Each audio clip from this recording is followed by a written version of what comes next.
And new tonight, firefighters reminding people of safety precautions to avoid a situation like today's fire. Top of the list, you should have smoke detectors in every room.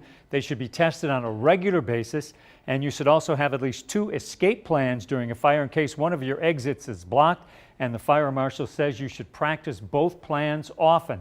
Now, 3 out of 5 fire deaths happen in homes with no working smoke alarms. News Channel 20's Esther Kwan sat down with a local man who was at home when his house caught fire and did make it out alive to tell his story. Esther? John, it's something we hear all the time. Make sure you have a working fire alarm. For one Springfield man, he says he wouldn't still be here today if it wasn't for his working fire alarm. Chris Cardosi and his wife Carolyn had one working smoke detector in their house when it caught on fire a year ago. Now, Chris had emptied an ashtray into the trash can, but one of the cigarettes wasn't completely out. He was sleeping when the fire started and says he wouldn't have made it out alive if his alarm hadn't gone off and woken him up.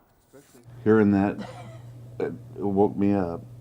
Hearing that going off, going beep, beep, it woke me up and I realized there was a fire. If we wouldn't have had this fire alarm, Of what could have he happened. probably would have died.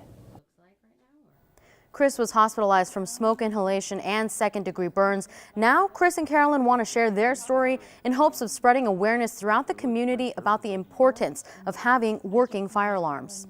That fire alarm can save your life. It really can. Yeah, we've said it more than once throughout this whole process that if it wasn't for the fire alarm, It's your gosh, best friend. who knows what would have happened. Since the fire, the Cardosis have put working fire alarms all throughout their house. The Springfield Fire Marshal says having even just one working alarm could increase your chances of survival by 50%.